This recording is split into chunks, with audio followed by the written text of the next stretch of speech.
दोस्तों, ये है हाथी। ये बहुत ज्यादा ताकतवर होते हैं। ये बहुत आसानी से किसी मजबूत पेड़ को जड़ से उखाड़ सकते हैं, लेकिन फिर भी ये अक्सर एक पतली सी चैन में कैद होते हैं। जबकि ये ताकतवर जानवर इस चैन को बहुत आसानी से तोड़ सकते हैं, लेकिन ये हाथी इसे तोड़ने की कोशिश भी नहीं करते हैं। ऐसा क्यों? दोस्तों, ये कहानी तब शुरू होती है जब ये हाथी के बच्चे को उसके बचपन में पकड़ के लाया जाता है, जब ये इतने मजबूत नहीं होते हैं और इस चैन को तोड़ नहीं सकते हैं। और जब शुरू में ये कैद होते हैं तो ये इसे बहुत तोड़ने की कोशिश करते हैं, लेकिन ये इसे नहीं तोड़ पाते हैं। और फिर कुछ ही देर में ये छोटा सा हाथी इस बात को समझ लेता है कि ये इस चैन को नहीं तोड़ सकता। लेकिन फिर कुछ दिनों बाद एक ऐसी चीज होती है जिसकी वजह से ये हाथी जिंदगी भर इस चैन में लॉक्ड रहता है। वो ये कि ये हाथी दिल से एक्सेप्ट कर लेता है कि वो इस चैन को कभी तोड़ नहीं सकता।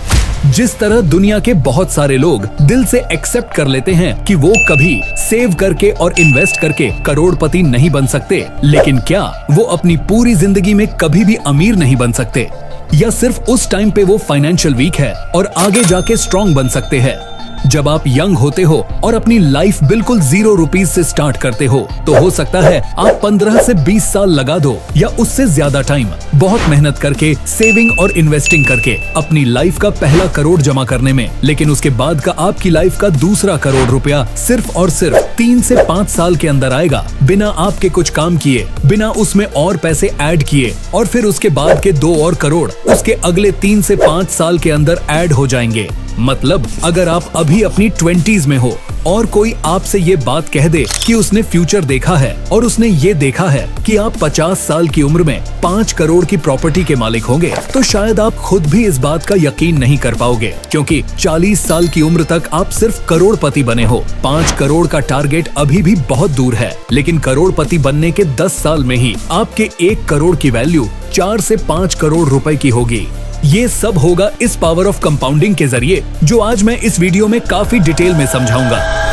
अब दोस्तों, आप में से बहुत लोग पूछोगे कि हम अपनी लाइफ का पहला करोड़ कैसे जमा करें, और मेरे हिसाब से ये बहुत ही इम्पोर्टेंट क्वेश्चन है, क्योंकि मैक्सिमम लोगों के लिए उनकी लाइफ का सबसे पहला करोड़ सबसे मुश्किल होता है। और कुछ लोग अगर इसे जमा भी कर लेते हैं तो वो इसे उतनी स्पीड में ग्रो नहीं कर पाते हैं। तो अगर आप सच में अमीर बनना चाहते हो और जल्दी फाइनेंशियल फ्रीडम हासिल करना चाहते हो, तो दोस्तों इस वीडियो को एंड तक देखना बिना स्किप किए, क्योंकि आज मैं कुछ इम्पोर्टेंट सीक्रेट्स और कॉन्सेप्ट्स शेयर करने वाला हूँ, जो वॉरेन बफेट से लेकर दुनिया के सारे सक्सेसफुल लोग अच्छे से समझते हैं, जिसका फायदा उठाकर वो अमीर बनते हैं और हमेशा अमीर रहते हैं। और इसीलिए मैं गारंटी दे सकता हूँ कि आप भी इस वीडियो को देखने के बाद उतने ही कॉन्फिडेंट हो जाओगे अपनी फाइनेंशियल जर्नी में अमीर बनने के लिए, जितने वॉरेन बफेट थे अपनी यंग एज में। जब उनके पास कोई भी पैसा नहीं था, तब भी वॉरेन बफेट ने ये लाइन कही थी, I knew I was going to be rich, I don't think I ever doubted for a minute. क्योंकि उन्होंने इस कंपाउंडिंग के फोर्स को काफी गहराई से समझा था। तो चलिए शुरू करते हैं। दोस्तों, वीडियो शुरू करने से पहले आपसे एक छोटी सी रिक्वेस्ट है। एनिमेशन वीडियो बनाने में हमें बहुत मेहनत लगती है। अगर आपको हमारी वीडियो पसंद है तो एक लाइक जरूर करें। ये आपके लिए तो फ्री है, लेकिन इससे हमारी काफी हेल्प हो जाती है एंड आपके लिए नए वीडियोस बनाने के लिए हमें मोटिवेशन मिलता है। दोस्तों, इस वीडियो को मैंने 3 पार्ट्स में डिवाइड किया है। सबसे पहले हम कंपाउंडिंग के फोर्स को एक छोटे से एग्जाम्पल से समझेंगे, और फिर मैं बताऊंगा कि कैसे ये फोर्स रियल लाइफ में स्टॉक मार्केट में अप्लाई होता है। फिर हम इसके कॉन्सेप्ट को काफी डिटेल में समझेंगे, और फिर फाइनली हम इसके कंपोनेंट्स को और डिटेल में समझेंगे रियल लाइफ एग्जाम्पल के जरिए, जिससे आप एक्चुअली में अपनी लाइफ में अच्छे इन्वेस्टमेंट डिसीजन ले सकते हो। तो चलिए सबसे पहले एक छोटे से एग्जाम्पल से हम इस कंपाउंडिंग के फोर्स को समझते हैं। दोस्तों, मान लो आप एक कंपनी में इंटरव्यू देते हो और आप सिलेक्ट हो गए हो एक 3 साल के कॉन्ट्रैक्ट के लिए। अब आप एक्साइटेड हो अपने न्यू जॉब के लिए। कंपनी की HR आपके पास आती है सैलरी डिस्कस करने के लिए, और आपको 2 ऑप्शन देती है। सबसे पहला, आप 1 लाख रुपया पर मंथ की सैलरी ले सकते हो। दूसरा, आप 1 पैसा पर मंथ की सैलरी ले सकते हो। बस इसमें फर्क सिर्फ इतना है कि हर महीने आपको उसका डबल मिलता रहेगा। मतलब पहले महीने में आपको 1 पैसा मिलेगा, दूसरे महीने में 2 पैसा, फिर तीसरे महीने में 4 पैसा। तो आप कौन सा ऑप्शन चुनोगे? आप चाहो तो थोड़ा टाइम ले सकते हो ये वीडियो को पॉज करके। तो चलिए आंसर देखते हैं। अगर आपने पहला ऑप्शन चुना तो आपको टोटल 3 साल में 36 लाख रुपए मिलेंगे, जो बुरा नहीं है। लेकिन अगर आपने दूसरा ऑप्शन चुना होता तो आपको मिलते total 68 crore 71 lakh 94,000 rupees. Result आपके सामने है, क्योंकि मैंने कहा था आपको हर महीने डबल मिलेगा, तो इन सारे अमाउंट की वैल्यू होती है लगभग 68 करोड़। अब दोस्तों, क्योंकि यहाँ पे पैसा डबल हो रहा है हर महीने, तो ये 100% का मंथली रिटर्न हुआ, जो रियलिटी में पॉसिबल नहीं है, लेकिन हमें इससे बहुत सारी चीजें सीखने मिलती है। सबसे पहली अगर आप नोटिस करोगे तो ये 68 करोड़ में से आधी वैल्यू आपको लास्ट महीने में मिल रही है और पहले महीने में सिर्फ 1 पैसा। मतलब स्टार्ट में आपको कुछ फील होगा ही नहीं कि आपसे कुछ प्रोग्रेस हो रही है, और इसीलिए स्टार्टिंग में ही लोग गिव अप कर देते हैं। अब दोस्तों, मैं एक रियल एग्जांपल बताता हूँ, जहाँ एक इंडियन ने सिर्फ 10,000 रुपए एक स्टॉक में इन्वेस्ट किए थे, जिसकी आज वैल्यू है ऑलमोस्ट 1300 करोड़ की। 1980 में अक्षय जैन नाम के एक ब्रोकर ने अपने क्लाइंट अभिषेक को एक स्टॉक खरीदने को कहा, जिसका नाम था विप्रो।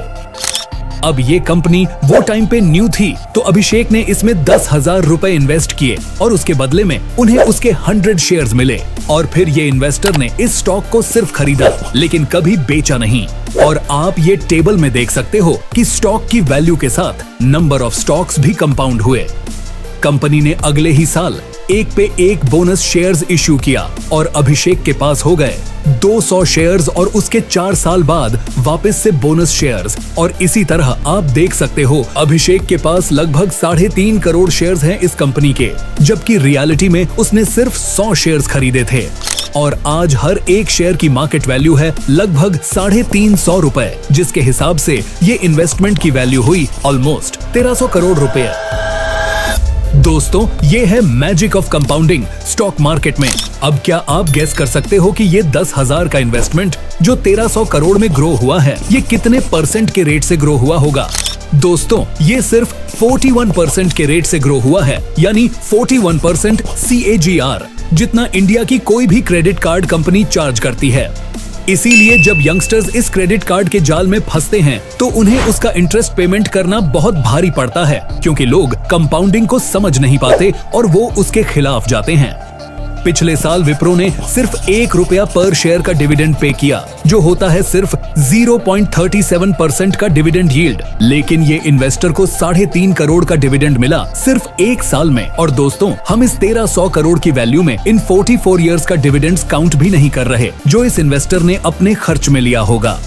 अब दोस्तों, नो डाउट ये भी एक रेयर एग्जाम्पल है, क्योंकि 40% मार्केट में लॉन्ग टर्म कमाना इतना आसान नहीं है। लेकिन मैं आपको इस एग्जाम्पल से सिर्फ ये कंपाउंडिंग का पावर बताने की कोशिश कर रहा हूँ कि आपको कंपाउंडिंग के जरिए अमीर बनने के लिए हर साल 100 या 200% रिटर्न लाने की जरूरत नहीं है। आपको सिर्फ एक अच्छा रिटर्न चाहिए, वो भी लॉन्ग टर्म के लिए। जैसे अगर आप 15-16% का भी रिटर्न ला सकते हो, तो आप 15 से 20 साल के अंदर आसानी से फाइनेंशियली फ्री हो सकते हो। लेकिन अगर हम उस 15% को थोड़ा सा कम कर दें, यानी 10 या 12%, तो उससे बहुत ज्यादा फर्क पड़ता है। ये सब हम थोड़ी देर में डिटेल में समझने वाले हैं। दोस्तों, ये कंपाउंडिंग इतना पावरफुल क्यों है? चलिए अब एक दूसरे एग्जाम्पल से हम कंपाउंडिंग के कंसेप्ट को थोड़ा डिटेल में समझते हैं। मान लो आपके और आपके फ्रेंड ने 1 लाख रुपए का इन्वेस्टमेंट किया, ऐसी जगह पे जहां आपको हर साल 15% का रिटर्न मिलता है। तो ईयर एंड में आप दोनों को 15,000 रुपए का रिटर्न मिलेगा। एक तरफ आपके फ्रेंड ने इस 15,000 रुपए की रिटर्न को विड्रॉ करके खर्च कर दिए, लेकिन आपने इसे इन्वेस्टेड रखा और विड्रॉ नहीं किया। अगले साल फिर से आप दोनों को वापस 15% का रिटर्न मिलेगा और आपका फ्रेंड उसके 15,000 के प्रॉफिट को वापस विड्रॉ कर देता है। लेकिन आपको सेकेंड ईयर में 15,000 की जगह पे 17,250 रुपए का प्रॉफिट मिलेगा, क्योंकि आपने अपने 15,000 को इसमें इन्वेस्टेड रखा, तो इस 15,000 में भी 15% अर्न किया, तो ये 15,000 का 15% होता है 2,250 रुपीज। अब दोस्तों, आपको यहाँ तक कैलकुलेशन काफी सिंपल लग रहा होगा और आपको ये भी पता है कि आप इस छोटे से अमाउंट से बहुत अमीर तो नहीं बने, और इसीलिए आपका फ्रेंड आप पे हंस रहा है कि इतने कम पैसे से आप क्या कर लोगे। लेकिन क्योंकि आप कंपाउंडिंग के सीक्रेट को जानते हो, तो आप बिल्कुल चुप रहते हो। अब थोड़ा फास्ट फॉरवर्ड करते हैं और मान लो 10 साल निकल गए और आपका फ्रेंड हर साल की तरह अपने 15% के रिटर्न को विड्रॉ करता रहा और उसे एंजॉय करता रहा। लेकिन 10 साल के बाद आपका 15% आपको कितना रुपया अर्न करके देगा? आपको मिलेंगे लगभग 52,000, वो भी सिर्फ अपने 10th ईयर में। और वो टाइम तक आपका टोटल बैलेंस होगा 4 लाख से भी ज्यादा। एक तरफ आपके फ्रेंड को अभी भी हर साल का सिर्फ 15,000 मिल रहा है और दूसरी तरफ आपको 50,000 मिल रहा है। दोनों का इन्वेस्ट अमाउंट सेम था, रेट ऑफ रिटर्न भी सेम है, तो फिर इतना फर्क कैसे हुआ? दोस्तों, ये सिर्फ इसीलिए हुआ क्योंकि एक बंदा अपनी लाइफ सिंपल इंटरेस्ट के रूल से जी रहा है और दूसरा बंदा अपनी लाइफ कंपाउंड इंटरेस्ट के रूल से जी रहा है। अब दोस्तों, आप यकीन मानो या ना मानो, लेकिन बहुत सारे मिडिल क्लास के लोग इस कंपाउंडिंग के पावर को समझ ही नहीं पाते, क्योंकि हमें कंपाउंडिंग के कॉन्सेप्ट को स्कूल में सिखाया जाता है, लेकिन ये बहुत ही कॉम्प्लेक्स फॉर्मूला के जरिए सिखाया जाता है। लेकिन आप देख सकते हो ये कॉन्सेप्ट कितना सिंपल है। स्कूल में लोगों को सिंपल इंटरेस्ट का कॉन्सेप्ट अच्छे से समझ में आता है और इसीलिए लोग अपनी पूरी जिंदगी और अपने सारे इन्वेस्टमेंट डिसीजंस सिंपल इंटरेस्ट की अंडरस्टैंडिंग के बेसिस पर ही लेते हैं। और दोस्तों, इसका अगर मैं रियल लाइफ एग्जांपल दूं, तो जब भी लोगों को स्टॉक मार्केट में थोड़ा सा प्रॉफिट मिलता है, जैसे अगर आप 1 लाख रुपए इन्वेस्ट करते हो और उसकी मार्केट वैल्यू 15% से बढ़ जाती है और आपका 15,000 का प्रॉफिट होता है, तो लोग अक्सर उस छोटे से प्रॉफिट को बेचकर और उस एक्स्ट्रा पैसे को फ्री मनी समझ के एंजॉय करते हैं। फिर लोग वापस उस 1 लाख को कहीं और इन्वेस्ट करेंगे, नए स्टॉक के टिप्स ढूंढेंगे और फिर जैसे ही उनको छोटा सा प्रॉफिट मिलेगा तो उसको वापस से बुक करके एंजॉय करेंगे। मतलब स्टॉक तो कंपाउंड हो रहे हैं, लेकिन लोगों को उससे अपनी वेल्थ को कंपाउंड होने नहीं देना है। दोस्तों, ये एक साइकोलॉजिकल बायस होता है जिसके बारे में मैं एक अलग ही वीडियो में डिस्कस करूंगा। इसीलिए दोस्तों, कंपाउंडिंग को अच्छे से समझने के लिए हमें इसके 2 इम्पोर्टेंट कंपोनेंट्स को समझना बहुत जरूरी है और यही इस वीडियो का सबसे इम्पोर्टेंट पार्ट है। सबसे पहला है रेट ऑफ कंपाउंडिंग और दूसरा है टाइम इन कंपाउंडिंग।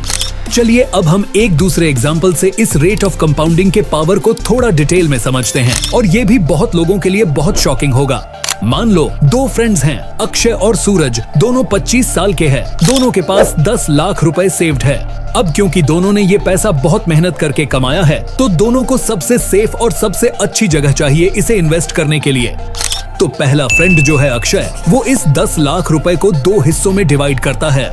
पहले 5 लाख को वो एफडी में डालता है और बचे हुए 5 लाख को वो गोल्ड में इन्वेस्ट करता है। और दूसरी तरफ सूरज भी अपने 10 लाख रुपए को 2 हिस्सों में डिवाइड करता है। 5 लाख को वो एक बड़े बैंक के सेविंग्स अकाउंट में रखता है एज एन इमरजेंसी और बाकी के 5 लाख को वो एक इक्विटी फंड में इन्वेस्ट करता है, जैसे कोई इंडेक्स फंड में, जिससे उसको एवरेज स्टॉक मार्केट का रिटर्न मिल सके। अब थोड़ा फास्ट फॉरवर्ड करते हैं और 20 साल बाद क्या आप गेस कर सकते हो कि ये दोनों की इन्वेस्टमेंट की वैल्यू कितनी हुई होगी? चलिए देखते हैं। अक्षय को एफडी से मिला 7% का इंटरेस्ट, जिससे उसके 5 लाख की वैल्यू हुई 18 लाख और गोल्ड से उसको मिला 9% का रिटर्न, तो उसके गोल्ड की वैल्यू हुई 25 लाख। गोल्ड का लॉन्ग टर्म रिटर्न फ्लक्चुएटिंग होता है, लेकिन आपको 8 से 9% के आसपास का रिटर्न मिलता है। और अगर आपको गोल्ड के थ्रू ज्यादा प्रॉफिट भी मिल जाए, तो ये उतना पावरफुल रेट से कंपाउंड नहीं हो पाता। गोल्ड एज एन इन्वेस्टमेंट के ऊपर मैं एक अलग वीडियो बनाऊंगा, तो आप इस चैनल को सब्सक्राइब जरूर करें। तो अक्षय के 10 लाख का इन्वेस्टमेंट अब लगभग 44 लाख का हो गया है, लेकिन दूसरी तरफ सूरज का इमरजेंसी फंड उसके सेविंग्स अकाउंट में 4% के रेट से ग्रो होकर 10 लाख में ग्रो हो गया है। मतलब 20 साल में ये सिर्फ डबल हुआ है, लेकिन उसका इंडेक्स फंड का इन्वेस्टमेंट 17% के रेट से ग्रो होकर बन गया है 98 लाख। तो उसके टोटल 10 लाख के इन्वेस्टमेंट की वैल्यू अब लगभग 1 करोड़ 10 लाख की हो गई है। दोस्तों, ये है अमीर बनने का राज, ऐसे एलोकेशन जिसको फाइनेंशियल इंडस्ट्री के लोग कॉम्प्लिकेटेड बनाते हैं आपसे पैसे कमाने के लिए अलग अलग स्कीम बेच के।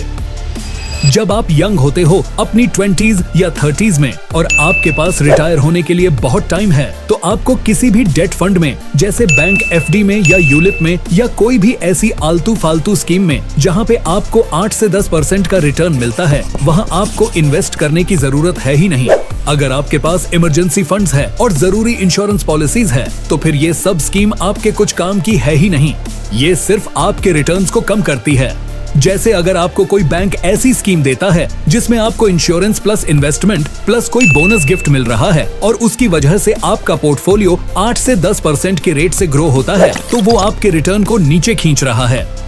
आपको अपने इन्वेस्टमेंट को और इंश्योरेंस को अलग अलग रखना है। और क्योंकि हम बात कर रहे हैं रेट ऑफ कंपाउंडिंग की, तो एक छोटा सा चार्ट मैंने बनाया है, ये भी आप देख लीजिए, जिसमें आप क्लियरली देख सकते हो कि आपके रिटर्न में 1 या 2% का डिफरेंस भी अगर होता है तो उससे लॉन्ग टर्म में कितना फर्क पड़ता है। अगर आप किसी म्यूचुअल फंड में 1% की जगह पे 2% फीस पे करते हो तो लॉन्ग टर्म में आपका कितना नुकसान होगा। यहाँ पे मैंने ये अस्यूम किया है कि आपने सिर्फ एक बार यानी वन टाइम 10,000 रुपीज का इन्वेस्टमेंट किया है और आपको उसमें 10% का रिटर्न मिला है। तो अगर आप पूरा 10% अर्न करते हो बिना कोई एक्स्ट्रा फीस के, जैसे स्टॉक मार्केट में आपने कोई स्टॉक में इन्वेस्ट किया तो आपको उसमें कोई फीस को पे नहीं करना पड़ा, तो 20 साल में 10,000 रुपीज ग्रो होकर 67,000 बनेगा। लेकिन अगर हम किसी म्यूचुअल फंड में इन्वेस्ट करते जिसका एक्सपेंस रेशियो 2.5% का होता है और उस म्यूचुअल फंड ने भी 10% का रिटर्न दिया है, तो हमें सिर्फ 40,000 रुपए मिलेगा। बोलने को तो सिर्फ वो 0.5% है, लेकिन एक्चुअली में ये ऑलमोस्ट 40% प्रॉफिट आपका खा गई है। अब दोस्तों, ये तो सिर्फ एक वन टाइम इन्वेस्टमेंट था, वो भी 10,000 रुपीज का। लेकिन आप सोच सकते हो अपनी लाइफ टाइम में 1 या 2% की फीस से आप कितना बड़ा लॉस ले सकते हो। और इसीलिए अगर आप किसी अच्छे इन्वेस्टर की एडवाइस लोगे तो आपको इंडेक्स फंड सजेस्ट करेगा, जिसका एक्सपेंस रेशियो सबसे कम होता है। दोस्तों, अगर आपको यहाँ तक की वीडियो वैल्यूएबल लगी तो एक लाइक जरूर करें। फाइनली दोस्तों, मैं आपको एक ऐसा एग्जाम्पल दिखाता हूँ जिससे हमें कंपाउंडिंग के इस कंपोनेंट टाइम को अच्छे से समझने मिलेगा। हम वही दो फ्रेंड्स अक्षय और सूरज का एग्जाम्पल लेते हैं। दोनों हर महीने 20,000 रुपए का इन्वेस्टमेंट करते हैं। अब क्योंकि इन दोनों को जल्दी रिटायरमेंट लेना है तो दोनों अपने 40th बर्थडे से पहले रिटायर होना चाहते हैं। बस फर्क सिर्फ इतना है कि अक्षय ने 20 साल की उम्र में इन्वेस्टमेंट शुरू किया और सूरज ने 25 साल की उम्र में इन्वेस्टमेंट शुरू किया। मतलब अक्षय ने टोटल 20 साल तक इन्वेस्टमेंट किया और सूरज ने 15 साल। तो इन दोनों में सिर्फ 5 साल का डिफरेंस है। बाकी सब चीजें सेम हैं, जैसे इन्वेस्ट अमाउंट और रेट ऑफ रिटर्न। अब आप यहाँ पे देख सकते हो, अक्षय का उसकी पूरी लाइफ में टोटल इन्वेस्टमेंट होता है 48 lakhs का और सूरज का टोटल इन्वेस्टमेंट होता है 36 lakhs का। और यहाँ पे हम दोनों का 14% का रिटर्न ले रहे हैं। तो रिटायरमेंट के टाइम पे दोनों ने अपनी 40 साल की एज में कितना अर्न किया होगा, यानी रिटायर होने से पहले इनकी वेल्थ कितनी हुई होगी। अक्षय के इन्वेस्टमेंट की वैल्यू है लगभग 2.3 करोड़ और सूरज के इन्वेस्टमेंट की वैल्यू होती है 1.1 करोड़। दोनों ने लंबे टाइम के लिए इन्वेस्टमेंट किया, एक ने 15 साल और दूसरे ने 20 साल। लेकिन आप डिफरेंस देख सकते हो, सिर्फ 5 साल के डिले का लॉस। अक्षय के पास सूरज के मुकाबले डबल पैसा होगा, क्योंकि ये रेट से आपका पैसा हर 5 साल में डबल हो रहा है। तो अगर सूरज को अक्षय की जितना पैसा चाहिए तो उसे 5 साल और इन्वेस्टेड रहना पड़ेगा, लेकिन तब तक अक्षय के पास उसका डबल पैसा होगा। और इसी तरह अक्षय सूरज से हमेशा आगे रहेगा। तो दोस्तों, ये था पावर ऑफ कंपाउंडिंग। लेकिन रियलिटी में लोग करते क्या है, लोग इसके अगेंस्ट जाते हैं और एक लोन लेते हैं। आने वाले वीडियो में मैं ये डिस्कस करूंगा कि कैसे आप जब कंपाउंडिंग के खिलाफ जाते हो, जैसे लोन लेके, तो आप कितना बड़ा लॉस लेते हो। और इसीलिए एल्बर्ट आइंस्टाइन ने कहा था कि कंपाउंडिंग दुनिया का 8वां अजूबा है। जो इसे समझेगा वो इसे अपने फायदे के लिए यूज करेगा और जो नहीं समझेगा वो इसे पे करेगा। तो दोस्तों, अगर आप जॉब करते हो और बिजनेस स्टार्ट नहीं कर सकते तो ये कोई बुरी बात नहीं है। लोग कहते हैं कि आप सिर्फ और सिर्फ बिजनेस करके अमीर बन सकते हो और ये एक हद तक सच है। लेकिन हम बहुत लकी है क्योंकि हम हिस्ट्री के सबसे बेस्ट टाइम में जी रहे हैं। आप अपनी सेविंग से एग्जिस्टिंग बिजनेस को खरीद सकते हो और उन सक्सेसफुल कंपनीज के ओनर बन सकते हो और इस कंपाउंडिंग के पावर को यूज कर सकते हो। तो दोस्तों, आज के लिए इतना ही। इस वीडियो को अपने दोस्तों के साथ जरूर शेयर करें और सेविंग्स और इन्वेस्टिंग पे और वीडियोस के लिए द टर्बो गाइड को सब्सक्राइब जरूर करें। वीडियो अच्छा लगा तो इसे लाइक करें, नहीं अच्छा लगा तो डिसलाइक करें। आपका वैल्यूएबल टाइम देने के लिए बहुत बहुत धन्यवाद।